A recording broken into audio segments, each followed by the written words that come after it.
The house didn't just feel empty when I pulled into the driveway, it felt curated. As an architect, I am trained to notice when a space has been staged to suggest a specific mood. The lighting in the foyer was dimmed to a precise 60%, the HVAC was humming at a frequency that suggested intentional stillness, and the scent of expensive sandalwood was thick enough to be a physical barrier. I sat in my car for a moment, the engine ticking as it cooled. I knew the geometry of this life better than anyone, but the shadows falling across the limestone facade looked like a blueprint for someone else's house. I am Brooks Hale. I build structures that are designed to withstand the pressure of time and the weight of glass. I understand load-bearing walls. I understand how much stress a beam can take before it begins to fail. What I saw through the floor-to-ceiling windows of my own master suite was a failure of the internal structure. I entered the house, my footsteps echoing on the polished concrete. Usually, Lydia would be in the kitchen or perhaps on a conference call in her office. Instead, there was silence. I walked up the floating oak staircase, my hand trailing on the cold steel banister. The door to our suite was slightly ajar. I pushed it open. They were sitting on the edge of the velvet bench at the foot of the bed. My wife, Lydia, and my father, Vance. Their hands were joined, fingers interlaced in a way that suggested a long-standing habit rather than a sudden impulse. They didn't jump. They didn't pull apart. They simply looked at me with the same calm, professional gaze they might use for a donor who was late with a check. "Brooks," Vance said. His voice was like a well-tailored suit, smooth, expensive, and designed to cover any flaws. "You're home early. Good. We should talk." I didn't move toward them. I stayed in the doorway, mentally measuring the distance between the exit and the bed. I noted the way the afternoon sun hit the dust motes in the air. I looked at Lydia. She was wearing a cream-colored silk blouse that I had bought her for our anniversary. Her face was a mask of serene PR management. This was her specialty, taking a crisis and smoothing it into a narrative. "I imagine this looks like a moment of weakness," Lydia said, her voice steady. "But I assure you, it is a moment of clarity. We've been waiting for the right time to bring you into the fold." "The fold," I repeated. The word felt heavy in my mouth. I wasn't angry. Anger is a volatile material. It expands and contracts, making it useless for construction. I was observing. I was looking at the way my father's thumb traced the back of my wife's hand. "Is that what we're calling the master bedroom now? The fold?" Vance stood up. He was 65, but he moved with the calculated grace of a man who spent 3 hours a day at an exclusive athletic club. He was the senior partner at Hale & Associates. He was also currently leading the polls for the city council seat, a stepping stone to the governor's mansion that he had been eyeing for a decade. He walked toward me, stopping just outside my personal space. "Don't be pedantic, Brooks," he said. "It's beneath you. You're a man of systems. You understand how things work. Sometimes the components of a system need to be rearranged to ensure the integrity of the whole." "And the whole, in this case, is your campaign?" I asked. "The campaign, the firm, the family name," Lydia added, standing up to join him. She looked like she was about to present a slide deck on brand synergy. "We have reached an agreement, Brooks, an arrangement. It's been happening for a while now. It started as a mutual understanding regarding the firm's direction, and it evolved. It's functional, it's stable." "It's a betrayal," I said, my voice flat. "It's an optimization," Vance corrected. "Think about it. I need the stability of a solid family image for the election. Lydia needs the resources and the influence that my victory will provide. You need the firm to remain intact. If you react poorly, if you make a scene or seek a divorce now, the firm will crumble under the scrutiny. The donors will flee. The contracts we have in the pipeline will vanish. We are offering you a seat at the table, provided you keep your mouth shut and play the part." I looked past them at the room. This was a space I had designed. I had chosen the specific shade of gray for the walls to evoke a sense of tranquility. I had calculated the window placements to maximize natural light. Now, the room felt like a cage. They were blocking my path, not with their bodies, but with the sheer weight of their entitlement. They weren't asking for my forgiveness. They were asking for my cooperation as if it were a line item in a budget. "You want me to pretend?" I said. "We want you to be a partner," Lydia said. "Publicly, nothing changes. We attend the events, we host the dinners, we remain the power couple the city expects. Privately, we acknowledge the reality. Vance and I will continue our association. You will have your freedom, within reason, and when the election is over, we can discuss a quiet exit strategy that doesn't ruin us all." I walked over to my dresser and set my keys down. The metallic click sounded like a gunshot in the quiet room. I looked at my reflection in the mirror. I looked the same as I had this morning, a successful architect in a charcoal suit. But the internal geometry had shifted. The load-bearing walls of my marriage and my career had been revealed as hollow. "The gala is in 3 weeks," I said, turning back to them. Vance nodded. "The primary fundraiser. It's crucial. We need a united front. I need you there, standing by Lydia, showing the city that the Hale legacy is as strong as the buildings you design." I watched them. I watched the way Lydia leaned slightly toward Vance, a subconscious alignment of interests. They thought they had accounted for every variable. They thought because I was the quiet one, the one who spent his time looking at floor plans and building codes, I was a passive element in their design. They didn't realize that an architect's primary job isn't just to build. It's to understand the precise point where a structure will collapse if the right amount of pressure is applied. "I understand the requirements," I said. Lydia let out a small, controlled breath, a sigh of relief disguised as a professional pause. "I knew you'd see the logic in this, Brooks. You've always been the most rational person I know." "Rationality is a tool," I replied. "It's not a sentiment." Vance stepped forward and patted my shoulder. His hand felt heavy, an unwanted intrusion. "That's my boy. We'll make it worth your while. The firm's next big project, the downtown revitalization, it's yours. Total creative control. Just give me these next 2 months of cooperation." I looked at his hand until he removed it. "I'll need access to the campaign's schedule and the firm's private accounts for the gala's logistics. If I'm going to play the part, I need to know the script." "Of course," Lydia said. "I'll have my assistant send over the briefings tonight." They began to move toward the door, their mission accomplished. They had managed me. They had neutralized the threat of my reaction by treating it as a business negotiation. As they walked past me, the scent of Lydia's perfume mixed with the smell of my father's expensive tobacco. It was an olfactory representation of their alliance. "Brooks," Vance called out from the hallway. "Yes?" "Don't stay up too late looking at plans. You look tired. We need you sharp for the donor meeting tomorrow." I didn't answer. I waited until I heard the front door click shut and the sound of my father's sedan pulling away. Then I walked over to the velvet bench where they had been sitting. I smoothed out the fabric where their weight had left an indentation. The house was quiet again, but it was no longer a home. It was a site, a location for a demolition that had already begun, even if they couldn't see the cracks in the foundation yet.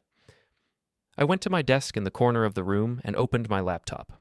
I didn't look at the architectural drawings for the revitalization project. Instead, I opened a folder labeled Hale and Associates, Structural Integrity. Inside were the digital keys to every contract, every shell company, and every morality clause my father had ever signed to protect his image. They wanted a united front. They wanted me to set the table for their grand entrance into the next phase of their power. I would do exactly that. I would design a gala that the city would never forget. I would ensure that every light, every microphone, and every financial ledger was positioned with mathematical precision. I reached out and adjusted the desk lamp, narrowing the beam until it hit a small, framed photograph of the firm's founding day. My father stood in the center, looking like a king. I was in the background, holding the blueprints. I wasn't the background anymore. I was the architect. And I had just agreed to the most important project of my life. I picked up my phone and sent a short text to my father's campaign manager. "I'm in. I'll handle the gala presentation myself. We need to make a statement." The reply came back almost instantly. "Excellent. Vance will be thrilled." I set the phone down and looked out the window at the city skyline. I started to visualize the demolition. You don't bring down a skyscraper by hitting it from the outside. You find the core, you find the points of highest tension, you remove the support, slowly, one piece at a time, until the structure's own weight becomes the very thing that destroys it. I wasn't going to raise my voice. I wasn't going to make a scene. I was going to be the perfect silent partner they asked for. I was going to pretend until the very second the floor gave way beneath them. I sat there in the dim light of the master suite, the sandalwood scent finally beginning to dissipate. The silence was no longer heavy, it was expectant. I had 21 days until the gala, 21 days to redesign their reality. I opened the first file on the firm's secondary property acquisitions. It was time to see exactly how much of my father's campaign was built on sand. The office of Hale and Associates is located on the 42nd floor of a tower made of high-performance glass and reinforced steel. It is a space designed to project transparency while maintaining absolute compartmentalization. From the outside, the building is a shimmering monolith. From the inside, it is a series of controlled environments separated by soundproof partitions and biometric access points. I spent the morning following the agreement sitting in my corner office, staring at the digital reflection of my life. In the world of architecture, we talk about as-built drawings. These are the final blueprints that show how a building was actually constructed, as opposed to how it was originally designed. Discrepancies are common. A pipe is rerouted, a structural beam is reinforced, a material is swapped for a cheaper alternative. My marriage and my partnership with Vance were currently undergoing an as-built audit. I was looking for the rerouted pipes. I began with the partnership agreement. It was a document I had signed a decade ago, drafted by Vance's personal legal team. At the time, I was a junior architect eager to prove my worth, grateful for the chance to see my name alongside his. Now, I read it with the eyes of a forensic engineer. I was looking for the load-bearing clauses. The firm's financial structure was a masterpiece of obfuscation. Vance had always insisted on a discretionary fund for business development, a pool of capital meant for lunches, travel, and the high-stakes schmoozing required to secure municipal contracts. As I dug into the ledgers, I noticed a pattern of withdrawals that didn't align with any project timeline. They were rhythmic, like a pulse. Small, consistent transfers to a holding company called L&V Properties, Lydia and Vance. The name was so arrogant in its simplicity that it almost felt like a dare. I didn't react. I didn't feel the heat of betrayal or the chill of shock. I simply opened a new spreadsheet and began to map the flow. I traced the money from the firm's operational accounts to the holding company and then to a series of secondary property purchases in the outer suburbs. These weren't development sites, they were residential assets, private residences that appeared nowhere in the family's tax disclosures or the campaign's financial filings. Lydia came into my office at noon. She didn't knock. She simply moved through the door with the fluid confidence of someone who owned the air she breathed. She was carrying a folder, the briefing she had promised. She set it on my desk and sat in the chair opposite me, crossing her legs. "The gala guest list has been finalized," she said. Her tone was strictly professional, as if the scene in our bedroom the night before had been a dream. "Vance is worried about the union reps. They're leaning toward the opposition because of the new zoning proposal. We need you to speak about the public benefit of the downtown project. Frame it as a job creator." "I can do that," I said, my eyes still on my screen. "I've been looking at the budget for the gala. We're spending a lot on the digital presentation, high-definition projections, live data feeds. It seems elaborate for a fundraiser." Lydia smiled, a thin, rehearsed expression. "It's about impact, Brooks. People don't just want to hear a speech. They want to see the future. We're selling a vision. The technology needs to be flawless." "I agree," I said. I finally looked up at her. "I'll take over the technical coordination. I want to make sure the data feeds are accurate. It would be embarrassing if there was a glitch during the main event." "That would be helpful," she said, standing up. She paused, her hand on the back of the chair. "Are you all right, Brooks? You've been very quiet." "I'm an architect, Lydia. I listen to the site before I start digging. I'm just listening." She nodded, seemingly satisfied with the answer. "We're having dinner with the campaign manager tonight. 7 o'clock at the club. Please be on time." "I'll be there," I said. After she left, I waited 10 minutes before following her out. I didn't go to the elevator. I went to the firm's physical archives, a room in the basement where the old paper records were kept. Everything was digital now, but Vance was a man of the old world. He liked the weight of paper. He liked the permanence of ink. I spent 3 hours in the archives, breathing in the scent of dust and aging glue. I found the original lease for L&V Properties. It was signed 5 years ago. This wasn't a recent development. This was a long-term structural flaw. The betrayal wasn't a sudden fracture. It was a slow erosion that had been happening for half a decade. The realization didn't change my plan. It only refined the scale of the demolition. That evening, I drove to the country club. The parking lot was filled with German sedans and Italian sports cars, the armor of the city's elite. I found my father's car parked in his designated spot near the entrance. I didn't go inside immediately. Instead, I sat in my vehicle and watched the entrance through the rearview mirror. I saw Lydia arrive 20 minutes later. She didn't park. She pulled into the valet circle, handed her keys to the attendant, and walked toward the door. But she didn't enter. She stopped at the corner of the building, checking her watch. A moment later, Vance emerged from the side entrance, the one leading from the private locker rooms. They didn't touch. They didn't exchange words. They simply fell into step with each other, a coordinated unit, and walked through the main doors together. It was a performance, a rehearsal for the unified front they were demanding from me. The dinner was a study in controlled communication. The campaign manager, a man named Marcus, who spoke in short, aggressive sentences, spent the entire evening discussing optics and narrative arcs. "We need the Hale legacy to feel inevitable," Marcus said, gesturing with a breadstick. "Vance is the stability, Lydia is the modern energy, And Brooks, you're the craftsmanship. You're the proof that the Hales build things that last. I'm the foundation, I said, sipping my water. Exactly, Vance said, beaming. He looked invigorated. The lie was clearly giving him more energy than the truth ever had. The foundation. Solid. Dependable. Invisible, but essential. I watched them eat. I watched the way they navigated the social landscape of the club, nodding to donors, waving to fellow partners. They were so convinced of their own brilliance that they didn't notice the way I was observing the room. I wasn't looking at the people. I was looking at the infrastructure. The club used a centralized media system for its events. I knew the technician who had installed it. He was a consultant I had hired for several of the firm's commercial projects. I made a mental note to call him in the morning. After dinner, as we walked to our cars, Vance pulled me aside. The air was cool, smelling of freshly cut grass and expensive gasoline. You did well tonight, Brooks, he said. Marcus was impressed. He thinks the architect of the future angle is going to play very well with the younger demographic. I'm glad I could help, I said. I know it's been a lot to process, Vance continued, his voice dropping to a confidential whisper. But you're doing the right thing. For the firm. For the legacy.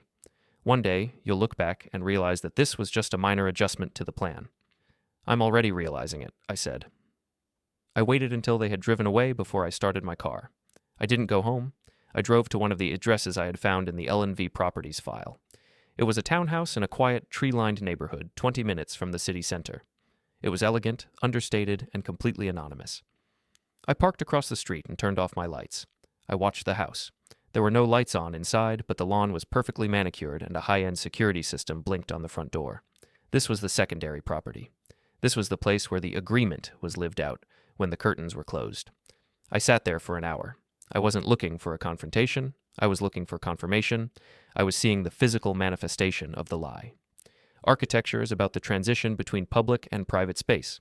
My father and my wife had created a private space that was funded by the public image of our family. It was a parasitic structure, feeding off the firm I had worked my entire life to build. As I drove back to our house, the one I had designed for a life that didn't exist, I felt a sense of profound clarity. The betrayal wasn't emotional. It wasn't about love or passion or any of the messy, unpredictable things that people usually lose their minds over. It was operational. It was a business decision made by two people who viewed me as a utility rather than a person. They had underestimated the utility. When you design a building, you have to account for the live load, the weight of the people, the furniture, and the movement within the structure. My father and Lydia had added too much weight to the frame. They had assumed the structure was static. They had assumed I would simply hold the weight, because that's what a foundation does. But I am not just the foundation. I am the architect. I arrived home and went straight to my office. I didn't turn on the overhead lights. I sat in the glow of my monitors and began to draft the technical requirements for the gala presentation. I needed to ensure that the system would accept an external data override. I needed to ensure that once the presentation started, it couldn't be shut down from the podium. I was no longer looking at blueprints of buildings. I was looking at the blueprint of a collapse. I spent the rest of the night mapping out the firm's morality clauses. Vance had insisted on them for every partner, a safeguard to ensure that the Hale name would never be tarnished by scandal. If a partner engaged in behavior that brought disrepute to the firm, their shares were automatically forfeited and redistributed to the remaining partners. It was a brilliant clause. It was designed to keep everyone in line. It was designed to ensure that the firm survived even if an individual failed. I read the text of the clause over and over again. Disrepute, scandal, moral turpitude.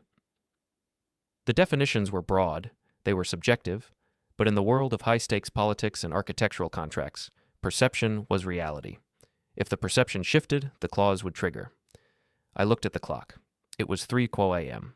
In 20 days, the gala would begin.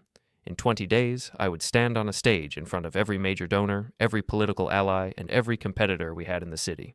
I would show them the vision. I would show them the future of Hale and Associates. I closed my laptop and walked to the window. The city was a grid of lights, a vast system of people and structures, all interconnected, all relying on the integrity of the person next to them. My father and my wife were sleeping in the other room, confident in their management of me. They believed they had secured my cooperation. They believed the agreement was the final word on the matter. They were wrong. No, the agreement was just the site preparation. The real work was about to begin. I was going to build them exactly the world they asked for, and then I was going to watch it fall. The next morning, I would start the audit of the campaign's donor list. I would find the people who valued integrity above all else. I would find the ones who would be the most offended by the truth. I wasn't seeking a divorce. I wasn't seeking a payout. I was seeking a complete structural failure. I went to bed and slept for 4 hours. It was the best sleep I'd had in years. The design was complete. All that was left was the construction. I woke up at 7 a.m., put on a fresh suit, and went back to the office. I had a firm to run, a gala to plan, and a father to support. I would be the perfect son. I would be the perfect husband. I would be the perfect architect. I would set the table so beautifully that they wouldn't notice the floor was missing until they tried to sit down. I walked into the firm's glass lobby, the sun reflecting off the polished surfaces, and smiled at the receptionist. "Good morning," I said. "It's going to be a very productive day." The architecture of a legal contract is not unlike the architecture of a skyscraper. Both are designed to manage stress. In a building, you account for gravity and wind. In a partnership agreement, you account for greed and ego. For years, I had viewed the Hale & Associates founding charter as a shield, a document meant to protect the family legacy from outside interference. It was only when I began to dissect it in the quiet hours of the third week that I realized it was actually a meticulously designed trap. My father, in his infinite desire for control, had included clauses that were meant to ensure absolute loyalty. He had built a system where any deviation from the collective interest resulted in an immediate and total loss of equity. He had designed it to keep me in my place. He hadn't considered that the same mechanism could be used to eject the pilot. I spent my mornings at the firm performing what appeared to be routine administrative oversight. To the junior partners and the clerical staff, I was simply Brooks Hale, the methodical co-founder ensuring the transition period of my father's political ascent was seamless. I sat in the glass-walled conference rooms, nodding as the auditors discussed our quarterly projections. I was particularly interested in the morality and reputation recovery section of our bylaws. It was a dense piece of legalese, drafted in the wake of a local municipal scandal years ago. It stated that if any senior partner engaged in conduct that resulted in a quantifiable loss of firm reputation or led to the withdrawal of major institutional donors, that partner's voting rights would be suspended immediately and their shares would be placed in a blind trust controlled by the non-offending partners. It was a beautiful, cold piece of logic. If Vance's reputation failed, his power within the firm would vanish by his own hand. I didn't need to sue him. I didn't need to fight him in a courtroom. I just needed to facilitate the inevitable gravity of his own choices. Lydia was becoming more assertive in her management of our public appearances. She scheduled us for a series of high-profile walkthroughs at the new construction sites. One Tuesday afternoon, we met at the site of the new Performing Arts Center, a jagged mountain of concrete and rebar that I had spent 3 years designing. The wind whipped through the open girders, carrying the scent of wet cement and ozone. Lydia was in a designer hard hat and a tailored trench coat, moving through the dust with an effortless grace that felt entirely manufactured. "The optics here are perfect, Brooks," she told me as the campaign photographers snapped shots of us looking at the blueprints. "The contrast between the raw structure and the finished vision, it tells the voters that the Hales are builders. It tells them we have a plan." "A plan is only as good as the materials used to execute it," I replied. I adjusted my own helmet, looking up at the crane. "If the concrete is fouled, the whole thing comes down." She looked at me, her eyes narrowing behind her safety glasses. "You've been making a lot of metaphors lately. Is there a point you're trying to make?" "I'm an architect, Lydia. I see the world in terms of stability and collapse. It's not a metaphor, it's my job." I moved away from her to speak with the site foreman, but my focus wasn't on the progress of the pour. I was looking for Vance. He arrived 20 minutes later, his black SUV rolling over the gravel like a tank. He stepped out, already smiling for the cameras, his arms wide as if he were personally responsible for every ounce of steel in the sky. He walked over to me, ignoring the safety protocols, and clapped me on the shoulder. "Look at this, Brooks, a monument to the family," he shouted over the roar of a nearby generator. "When I'm in the council chambers, we won't just be building arts centers, we'll be building the entire skyline." "We need to discuss the gala logistics," I said, my voice low and level. I didn't smile for the photographers. "I've made some changes to the presentation sequence." Vance's smile didn't falter, but his grip on my shoulder tightened. "Changes?" Lydia said the script was set. "We don't want surprises, Brooks. This isn't an art gallery opening. This is a political coronation." "The donors are tired of the same old slides," I said. "I'm integrating live data from the firm's development accounts. I want to show them the real-time health of our projects. Transparency sells, Vance, especially in this climate." He studied me for a long moment.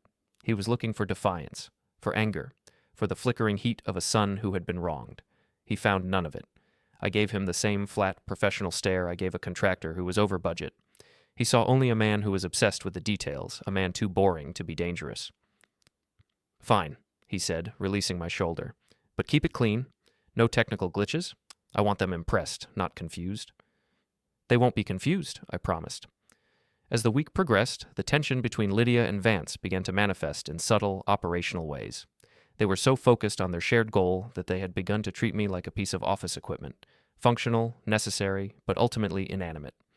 They would hold whispered conversations in the hallway of our home, their voices carrying through the vents. They were discussing the L&V Properties accounts. Apparently, the campaign's internal auditors were starting to ask questions about the source of certain consulting fees. Vance was feeling the pressure. He began to lash out at the firm, criticizing the junior architects and demanding that we accelerate our project timelines. He was trying to create a distraction, a flurry of activity to mask the movement of funds.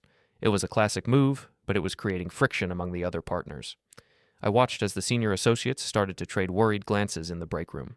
I watched as the firm's cultural foundation began to crack. On Thursday, I found myself in the parking garage of the firm long after the sun had gone down. I knew Vance was still in his office, likely on the phone with his campaign donors. I sat in my car, the engine off, waiting. When his private elevator finally chimed, I saw him emerge into the fluorescent light of the garage. He looked tired. The charisma was draped over his shoulders like a heavy coat he was desperate to take off. As he walked toward his SUV, I started my car and pulled out of my space, positioning my vehicle so that it blocked the exit ramp. I didn't do it aggressively. I simply stopped and put the car in park. Vance had to stop. He stood by his driver's side door, glaring at my headlights. I stepped out of the car. The garage was silent except for the hum of the ventilation system. "Brooks, what are you doing?" he snapped. "I have a late-night briefing." "I was looking at the morality clauses again today," I said, leaning against my door. My voice was calm, conversational.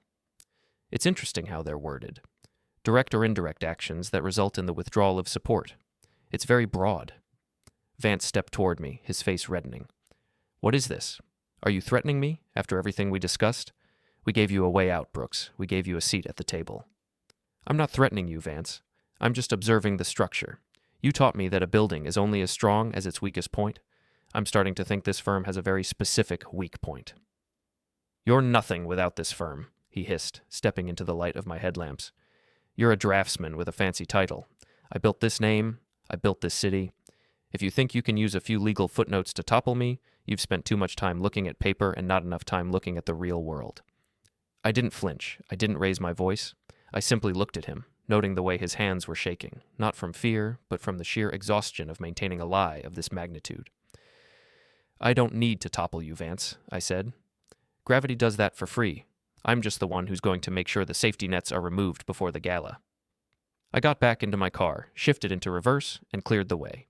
I didn't look back to see his reaction. I knew he was standing there, fuming, convinced that I was just a bitter son, making a futile gesture of defiance. He thought he was in control because he had the louder voice and the bigger office. He didn't understand that the most dangerous person in a building isn't the one who owns it. It's the one who knows exactly where the demolition charges should be placed. When I got home, Lydia was waiting for me in the kitchen. She had a glass of wine in her hand and a stack of guest bios on the counter. She looked at me as I entered, her expression unreadable. "Vance called," she said. "He said you were acting strangely in the garage. He's worried you're having some kind of breakdown." "I'm fine, Lydia. I'm just tired of the rehearsal. I'm ready for the opening night." She walked toward me, the silk of her robe whispering against the tile. "We're almost there, Brooks. Just another few weeks, and the election will be over. We'll have everything we ever wanted. Don't ruin it now because your ego is bruised." "My ego isn't bruised," I said, walking past her to the stairs. "My ego is irrelevant. This isn't about how I feel. It's about how the system responds to a failure. You, of all people, should understand that. You're the one who taught me about brand management." "And what is our brand right now?" she asked, her voice sharp. I paused on the stairs and looked down at her. "Right now? Our brand is a facade. It's a beautifully painted wall with nothing behind it but rot. My job is to make sure the public sees what's behind the paint." "You wouldn't?" she whispered. "I won't have to," I said. "I'm just setting the table. Whatever happens after that is up to the guests." I went up to my office and locked the door. I had work to do. I had to finish the data mapping for the gala presentation. I had to ensure that when I hit the play button in front of 500 people, The information would be undeniable. I was no longer just an architect, I was a curator of consequences. The next morning, I sent an anonymous tip to the lad auditor of the campaign's finance committee. It wasn't a confession, it wasn't a leak of sensitive documents. It was simply a suggestion to look at the consulting fees associated with L&V properties and how they correlated with the firm's municipal contract bonuses. It was a small nudge, a single pebble tossed into a still pond. I knew the ripples would reach the gala just in time. I looked at the calendar on my desk. 14 days. The countdown was no longer a timeline, it was a sequence. In the world of architecture, we call it the critical path. It's the sequence of stages that determines the duration of a project. If one stage fails, the whole timeline shifts. My critical path was clear. I would continue to be the loyal son. I would continue to be the accommodating husband. I would be the foundation they so desperately relied on. And while they were standing on top of me, looking out at the city they thought they owned, I would quietly pull the pins from the hinges. I spent the rest of the day in the firm's model room, looking at the miniature version of the downtown project. It was perfect, a tiny plastic world of order and progress. I reached out and tapped the roof of the main tower. It was solid. It was stable. It was everything our family was not. I was going to build something real, even if I had to tear down everything I had ever known to find the ground. I picked up the phone and called the gala's technical director. "I have the final files for the presentation," I said. "I'll be coming down to the venue tomorrow to run a private test. I want to make sure the projection is as clear as possible. I want everyone to see every single detail." "Of course, Mr. Hale," the director said. "We'll be ready for you." I hung up the phone and looked out at the actual skyline. The sun was setting, casting long, dark shadows across the concrete. The day was over. The design was locked. The demolition was scheduled. I walked out of the office, the lights flickering off behind me as the sensors failed to detect any further movement. The building was empty. The city was waiting. And I was the only one who knew that the floor was already starting to give. The final 10 days before a project completion are always the most revealing. In architecture, this is when the finishes are applied. The marble veneers, the polished brass, the expensive glass that hides the rough industrial reality of the structure. It is a period of intense cosmetic labor meant to distract from the dust and the noise that came before. In our home, the cosmetic labor was reaching a fever pitch. Lydia moved through the house like a high-voltage wire, her phone perpetually pressed to her ear as she managed the seating charts for the gala and the increasingly frantic inquiries from the campaign press office. The anonymous suggestion I had sent to the auditors had clearly found its mark. The ripples were no longer just on the surface. The water was beginning to churn.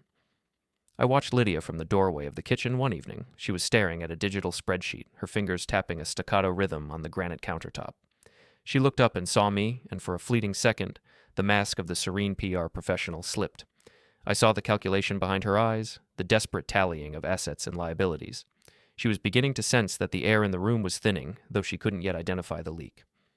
"The auditors are being unusually thorough with the donor reconciliation," she said, her voice tight. "They're asking for original receipts from 3 years ago. It's a waste of time, Brooks. It's obstructive." "Efficiency is often the first casualty of an audit," I said, pouring myself a glass of water. "Perhaps they found a discrepancy that doesn't resolve, a structural anomaly in the ledger, so to speak." She stood up, smoothing her skirt with a sharp, aggressive motion. "Vance thinks someone at the firm is trying to sabotage the campaign. He's looking into the junior partners. He thinks someone wants his seat on the board." "It's always easier to look for an external enemy than to inspect the foundation," I replied. She walked over to me, stopping just inches away. I could smell the sharp, metallic tang of her perfume. "I need to know where you stand, Brooks, truly. You've been playing the part of the supportive husband perfectly, but there's a coldness in you that I haven't seen before. If you're planning on being difficult at the gala, tell me now. We can handle a graceful absence. We can't handle a scene." "I have no intention of being difficult, Lydia. I'm going to be exactly what you and Vance asked me to be, the face of the Hale legacy. I've spent my entire life building that legacy. Why would I stop now?" She searched my face, looking for a crack, a tremor, any sign of the husband she used to be able to manipulate with a well-placed word or a soft touch. She found nothing but the flat, reflective surface of my professional persona. She didn't realize that the man she was looking for had been demolished weeks ago. "Good," she said, though she didn't sound convinced. "Because if this campaign fails, everything we've built goes with it. The lifestyle, the firm, the future. We are a closed loop, Brooks. If one of us breaks, the circuit fails." "I understand how circuits work," I said. "I also understand that sometimes a fuse needs to blow to prevent the entire building from catching fire." I left her in the kitchen and drove out to our newest construction site, a massive residential high-rise on the edge of the river. It was nearly midnight, and the site was officially closed, but I had the master keys. I needed the clarity that only a skeleton of steel and concrete could provide. I climbed the external hoist, the cold wind whipping my hair as I rose floor by floor. I stepped out onto the 30th level, a vast open expanse of raw concrete pillars and temporary safety netting. The city stretched out below me, a grid of light and shadow. I could see the gala venue from here, the historic municipal hall, its stone columns currently being draped in banners bearing my father's name. From this height, the world looked manageable. It looked like a model I could adjust with a pair of tweezers. I was interrupted by the sound of another vehicle pulling into the site. I looked down and saw a familiar black SUV, Vance. He must have tracked my phone or followed the GPS on my car. He stepped out and looked up, his face illuminated by the security floodlights. He didn't hesitate. He headed straight for the hoist. A few minutes later, he stepped out onto the 30th floor. He was breathing hard, the exertion of the climb showing in the sag of his shoulders. He didn't look like a king tonight. He looked like a man who was starting to realize the ground was no longer level. "What are you doing up here, Brooks?" he demanded, walking toward me. "Lydia said you were acting like a ghost. I don't have time for your atmospheric brooding. We have a crisis." "The audit?" I asked, not turning away from the view. "It's not just the audit. One of the major donors, the Kendrick Group, just pulled their endorsement. They didn't give a reason, but they mentioned financial transparency. Someone is feeding them information, someone is poisoning the well." "The well was already poisoned, Vance. Someone just pointed out the taste of the water." Vance grabbed my arm, spinning me around. The strength in his grip was surprising, a remnant of the man who had built an empire from nothing. "I know it's you. I don't know how you're doing it, but I know you're behind the leaks. You're trying to burn the house down because you found out your wife prefers a man with actual power." I looked down at his hand on my arm, then back up at his face. I didn't feel anger. I felt a profound sense of clinical detachment. "This isn't about Lydia, Vance. It was never about Lydia. It's about the fact that you built your entire career on the assumption that I was a secondary character in your story.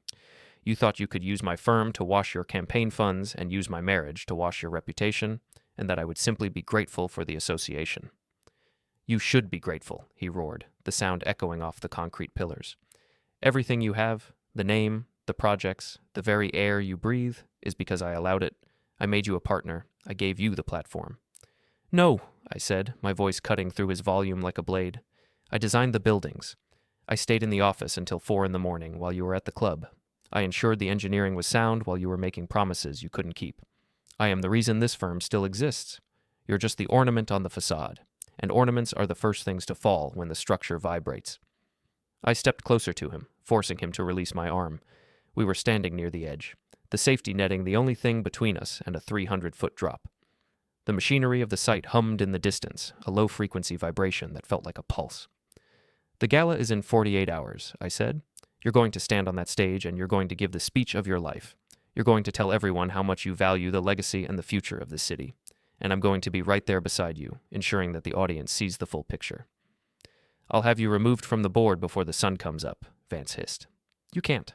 I've already triggered a structural review of the partnership shares.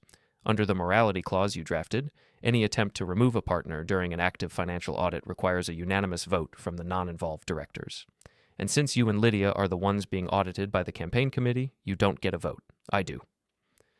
Vance's face went pale. He looked at me as if he were seeing me for the first time. He finally recognized the architect. He saw that I hadn't been brooding, I had been surveying. "You're going to destroy everything," he whispered. "I'm not destroying anything.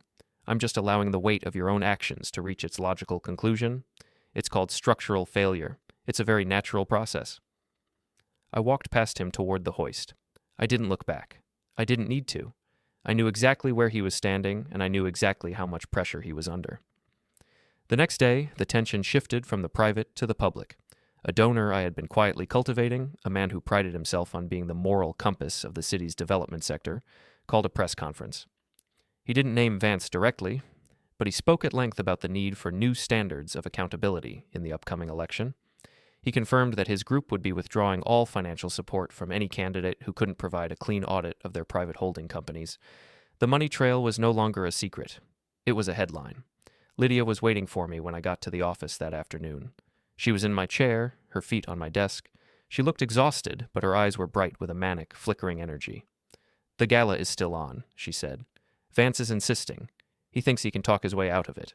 He thinks if he makes a big enough show of force tomorrow night, the donors will fall back in line. He's doubling the guest list. He's turning it into a rally." "That's a bold strategy," I said, moving around her to pick up my briefcase. "Increasing the load on a failing beam usually results in a faster collapse." "Is that what you want, Brooks? To watch us fall?" I looked at her, and for the first time in weeks, I felt a flicker of something resembling pity. Not for her, but for the person I thought she was. "I don't want anything, Lydia. I'm just an observer now. I've set the table. The guests are coming. All that's left is to see who's still standing when the meal is over." "I loved you once," she said, her voice small. "No," I said, opening the door. "You loved the branding of me. You loved the idea of a quiet, talented husband who would provide the backdrop for your ambitions, but you never bothered to look at the blueprints of the man you married. If you had, you would have known that I don't build things that can be easily pushed over. I spent the final night before the gala in the venue itself. I worked with the technical crew, ostensibly to perfect the visual transitions. I stayed until 4 a.m., personally verifying every line of code in the presentation software. I ensured that the live feed from the firm's financial server was encrypted and mapped to the main display. I bypassed the manual override on the podium. I sat in the middle of the empty ballroom, surrounded by 500 gold-trimmed chairs. The stage was set. The lighting was focused. The microphones were live. It was a perfect design. Tomorrow, my father would stand at that podium and talk about the strength of the Hale name. Lydia would stand beside him, the picture of loyal support. And I would be at the side of the stage, the man who made it all possible. I looked at the banners hanging from the ceiling. Hale, building the future. I smiled. It was a beautiful slogan. It was a shame they wouldn't be around to see the future I had built for them. I walked out of the hall and into the cool morning air. The sun was beginning to rise, hitting the glass of the skyscrapers and reflecting back in a blinding golden glare. The city was waking up, unaware that by tomorrow morning one of its most prominent pillars would be gone. I went home, showered, and put on my finest suit. I took my time with the tie, ensuring the knot was perfectly symmetrical. I looked at myself in the mirror. I looked calm. I looked capable. I looked like a man who was about to host a very successful event. Lydia was in the hallway, her dress a shimmering sheath of silver that looked like armor. She didn't speak to me. We walked to the car in silence, two strangers sharing a final ride. As we pulled up to the gala, the flashes of the cameras were like a barrage of silent explosions. The crowd was massive. The energy was electric. Vance was already there, shaking hands, beaming, acting as if the world weren't crumbling around him. He saw us and waved us over. "Here they are," he shouted to the reporters. "The future of the firm. The strength of the family." I stepped into the light, my hand on Lydia's back, and smiled for the cameras. "The show is about to start," I whispered to her. "I hope you're ready," she replied, her voice trembling. "Oh, I'm ready," I said. "I've been designing this moment for a long time." We walked into the hall, the doors closing behind us with a solid, final thud. The table was set. The guests were seated. The architect was in position. It was time to begin the presentation. The air inside the municipal hall was thick with the scent of lilies and floor wax, a combination that always reminded me of the artificiality of high-stakes galas. Everything was polished to a reflective sheen. The brass stanchions, the marble flooring, and the faces of the 400 donors who moved through the space with the practiced ease of the truly wealthy. To them, this was a celebration of power and a confirmation of their investment. To me, it was the final inspection of a structure before the scheduled demolition. I stood at the edge of the mezzanine, watching the tide of black ties and silk gowns swirl around the base of the stage. I was dressed in a bespoke midnight blue tuxedo, my posture relaxed, my expression one of supportive professional pride. I was the architect of this evening in more ways than one. Lydia appeared at my side, her silver gown catching the overhead light like a blade. She held a flute of champagne she hadn't touched. Her hand, however, was visibly trembling. She was a master of public relations, a woman who could spin a scandal into a triumph before the morning papers hit the stands, but she was losing her grip on the current. The rumors of the audit had become a dull roar in the room, a low-frequency vibration that everyone could feel, but no one wanted to be the first to acknowledge. "The Kendrick Group isn't here," she whispered, her voice barely audible over the string quartet playing near the buffet. "And the mayor's office just called to say he's running unavoidably late. Brooks, the room feels wrong. People are looking at Vance as if he's already a memory." "People respond to the atmosphere of a room, Lydia," I said, my gaze fixed on the podium. "If the lighting is too harsh or the acoustics are off, they feel uneasy. They don't know why, but they start looking for the exit. It's a basic principle of environmental psychology. This isn't about acoustics, she snapped, turning to face me. Something is happening. Vance is in the green room trying to secure a bridge loan from the overseas developers because the campaign accounts are frozen. Did you know about that? The freeze? I heard the auditors were being thorough, I replied. It's for the best. A clean slate is necessary for a strong foundation. She looked at me with a sudden, sharp clarity. You're not worried. You're the only person in this building who isn't sweating, and you're the one who stands to lose the most if the firm collapses. Why aren't you doing anything? I am doing something, Lydia. I'm ensuring the presentation is ready. I'm making sure the truth is projected with the highest possible resolution. I left her there and descended the stairs, moving through the crowd. I was stopped every few feet by a developer or a city council member.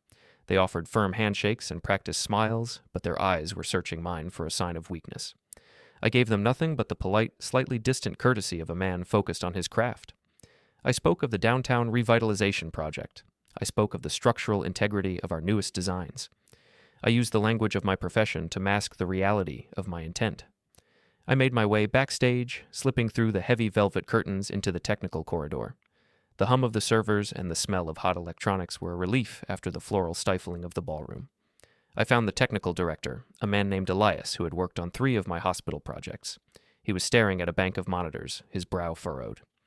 Mr. Hale, Elias said, looking up. We're all set for the sync. The live feed from the firm's server is locked in. But I have to ask, some of these data sets you added this morning, the ones labeled operational transparency, they're pulling from the private ledgers. Are you sure you want those on the main screen? Usually we just show the glossy renderings.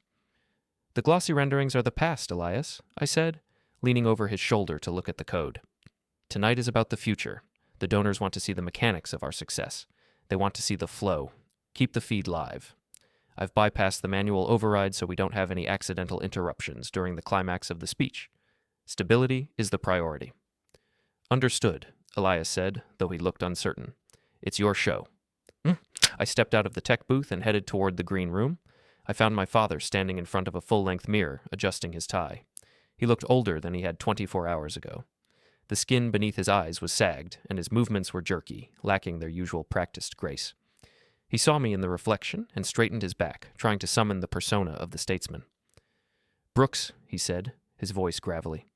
Is the crowd ready? The room is full, Vance. The anticipation is high.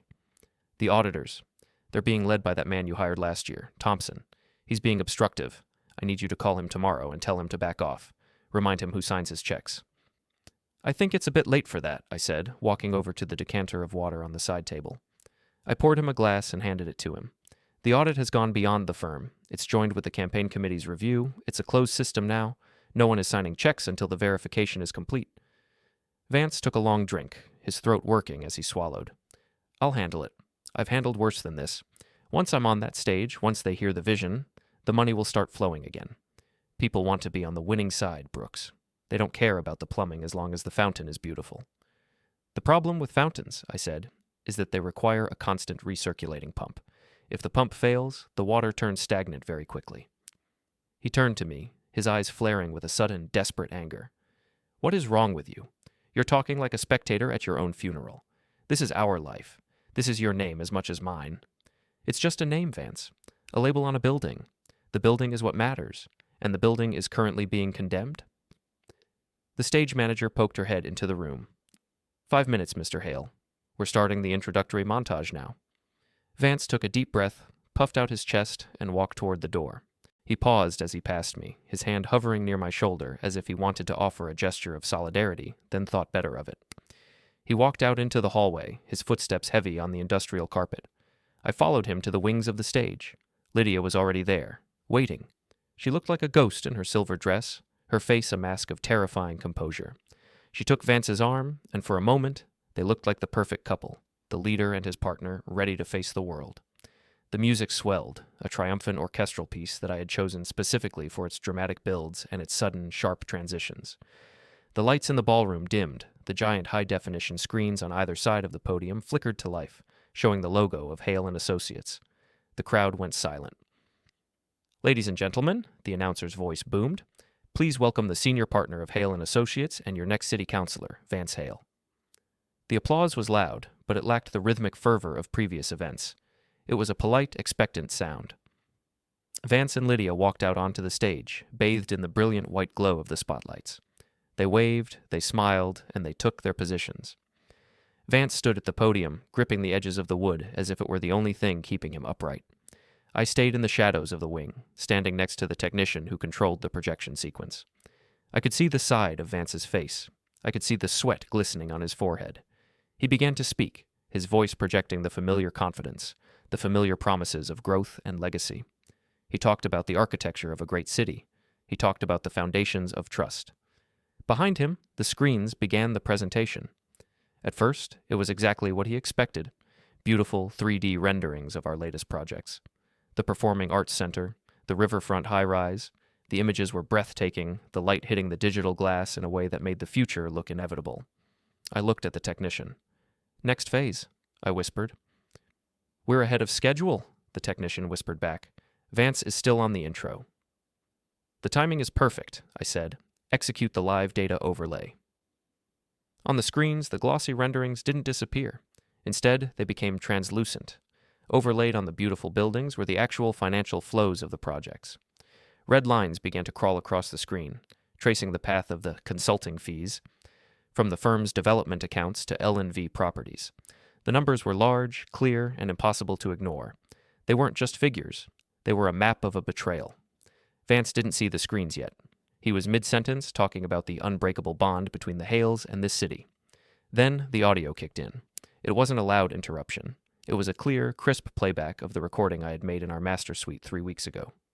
My voice was calm, asking about the arrangement. Lydia's voice followed, explaining that it was about security, access, and influence. Then Vance's voice, cold and clinical, telling me to play the part for the sake of the optics. The ballroom went silent. It was a silence so absolute that I could hear the hum of the air conditioning. Vance stopped speaking. He turned his head slowly, looking at the massive screen behind him. He saw his own name linked to a series of offshore transfers. He heard his own voice dismissing the very donors who were currently sitting in the front row. Lydia stepped back from him, her hand going to her throat. She looked at me in the wings, her eyes wide with a realization that came far too late. I didn't move, I didn't smile. I stood in the darkness, the architect watching the final collapse of his most difficult project. Vance turned back to the microphone, his mouth opening and closing, but no sound came out. The transparency I had promised was now blinding. The donors were standing up, not to applaud, but to leave. The collective weight of the room had shifted, and the structure was officially down. The presentation continued, the data scrolling by with a relentless mathematical precision. It was a complete as-built drawing of a lie. I stepped out from the shadows and walked onto the stage. The spotlights caught me, making me squint. I walked past Lydia, who was frozen like a statue, and stood next to my father. He looked at me, his face contorted with a mixture of confusion and a primal, helpless rage. "The presentation isn't over, Vance," I said, my voice carrying through the open microphone to the entire room. "We still have to discuss the exit strategy." I reached out and took the remote from his trembling hand. I looked out at the audience, at the stunned faces of the people who had built this city alongside us. "Tonight was about vision," I said to the room, "and now, for the first time, you see exactly what has been built." I hit the final button on the remote. The screen flashed white, and then went dark. The silence returned, heavier than before. I turned and walked toward the backstage exit. I didn't look back at my father. I didn't look at my wife. I had set the table. The meal was finished. And as I reached the door, I knew that the only thing left of the Hale legacy was the silence. The silence in the municipal hall was the most structurally sound thing I had ever built. It was dense, heavy, and absolute. As I stood at the edge of the stage, the light from the overhead projectors cast long, distorted shadows across the rows of gold-trimmed chairs. 500 of the city's most influential figures sat paralyzed. They were not just witnessing a scandal, they were watching the literal evaporation of a power structure they had spent decades reinforcing. I looked at the front row.